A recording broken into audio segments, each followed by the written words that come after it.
சினிமாவில் ஒன்ஸ் மோர்னு கேட்கக்கூடிய விஜய் அரசியல்ல மட்டும் எதுக்காக நோ மோர்னு சொல்லிட்டு இருக்காரு அப்படின்ற மாதிரி தான் எல்லாருமே யோசிச்சுட்டு இருக்காங்க. இது பத்தி தான் நிறைய டாபிக் நிறைய பேர் பேசிட்டு இருக்காங்க. பொதுவாக சினிமாவில் விஜய் எப்போ இது ஓகே இல்லைப்பா, ஒன்ஸ் மோர் போகலாம் அப்படின்னு கேட்பாரு. ஆனால் அரசியலை மட்டும் இது வேண்டவே வேண்டாம்ப்பா, நோ மோர் அப்படின்ற மாதிரி சொல்லிட்டு இருக்காரு அப்படின்ற மாதிரி தான் இப்போ நிறைய பேர் பேசிட்டு இருக்காங்க. இது பற்றி தான் எல்லாருமே பேசிட்டு இருக்காங்க. அது என்ன விஷயம், என்ன ஒன்ஸ் மோர், என்ன நோ மோர் அப்படிங்கிறத பற்றி தான் இந்த பதிவில் நம்ம விரிவாக பார்க்க போகிறோம். இப்போ விஜய் அரசியல் களத்தில் எப்படி இருக்கார் அப்படிங்கிறது எல்லாருக்குமே தெரியும். அவர் தீயா இருக்காரோ இல்லையோ, அவரோட ரசிகர்கள் ரொம்பவே தீயா இருக்காங்க. ஏன்னா அவர் ஒரு இடத்துக்கு வராரு அப்படின்னு சொன்னா போதும், கிட்டத்தட்ட 4-5 மணி நேரத்துக்கு முன்னாடியே காத்து கிடக்குறாங்க. அந்த அளவுக்கு விஜய்க்கு ஃபேன்ஸ் அதிகமா இருக்காங்க. விஜயை பார்க்கணும் அப்படின்ற வரியில அவ்வளோ காத்து கிடக்குறாங்க. அதுல பார்க்குறப்பவே தெரியுது விஜய்க்கு எந்த அளவுக்கு ஆதரவு இருக்கு அப்படின்றது. இளைஞர்களோட ஆதரவு விஜய்க்கு அதிகமா இருக்குது. அதை மறுக்கவே முடியாது. ஏன்னா பார்க்குற நமக்கே தெரியும். ஏன்னா ஒரு இடத்துல போலீஸாரால கூட கட்டுப்படுத்த முடியாத அளவுக்கு கூட்டங்கள் அவரை பார்க்கறதுக்கு வர்றாங்க. ஏன்னா எந்த ஒரு தடுப்பு வச்சாலும் சரி, அதை மீறி அவரை பார்க்கறதுக்கு ஓடிடுறாங்க.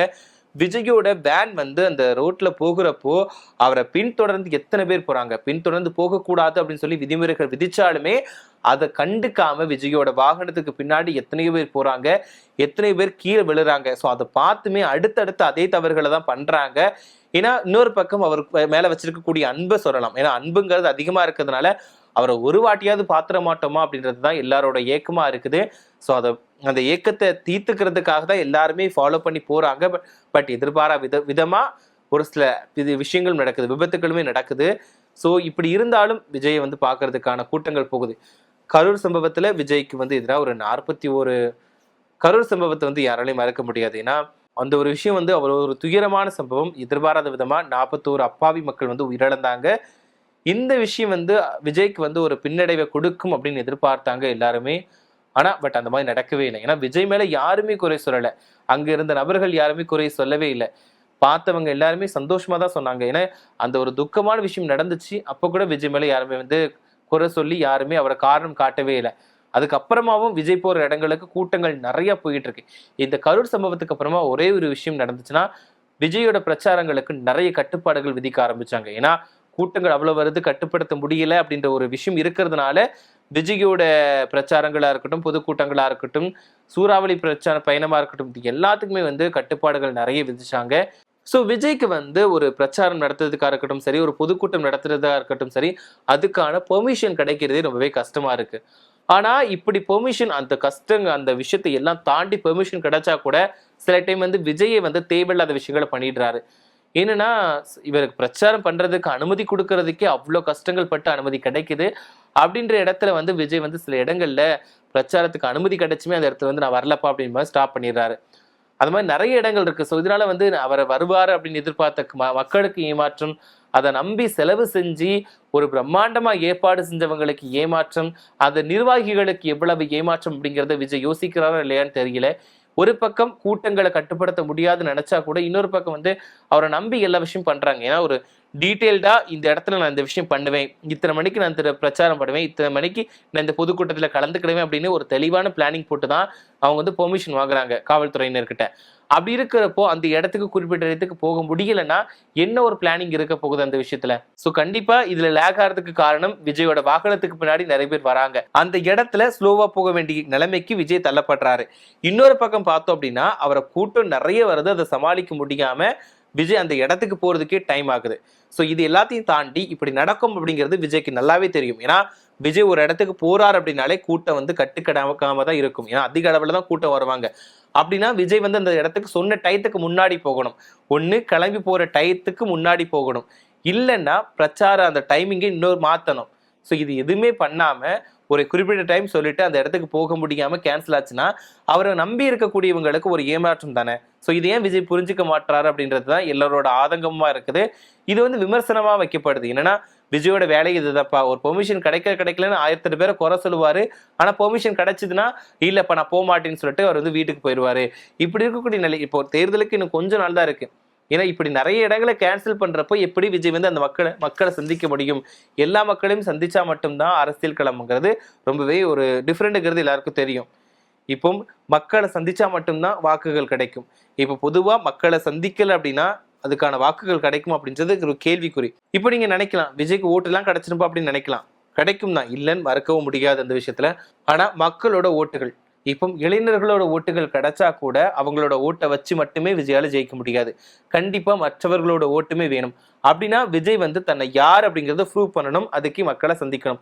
ஆனா விஜய்க்கு அனுமதி கிடைக்கிறதே கஷ்டமா இருக்கு. அப்படி மீறி அனுமதி கிடைச்சாலும் அதை வந்து வாண்டடா கேன்சல் பண்ணிடுறாரு, ரத்து பண்ணிடுறாரு. ஸோ இது வந்து எந்த அளவுக்கு மற்றவங்களுக்கு மன உளைச்சலை கொடுக்கும்னு யோசிக்கிறாங்களா இல்லையான்னு தெரியல.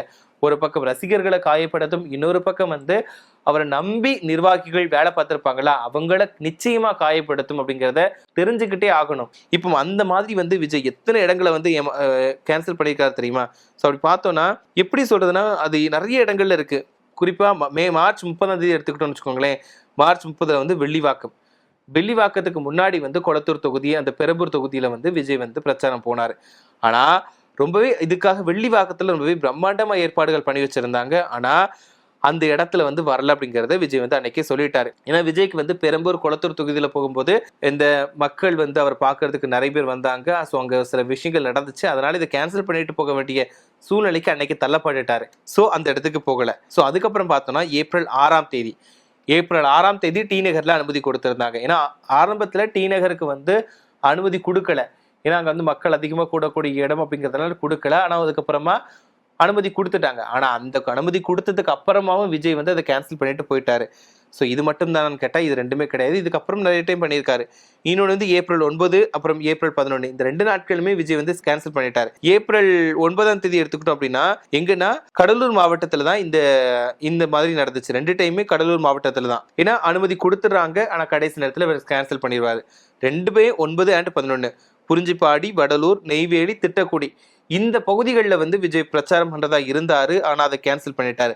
அதுக்கப்புறமா ஏப்ரல் 12 ஏப்ரல் 13 கன்னியாகுமரியிலையும் கும்மிடிப்பூண்டிலையும் வந்து பிரச்சாரம் பண்றதுக்கு விஜய் திட்டமிட்டு இருந்தாரு.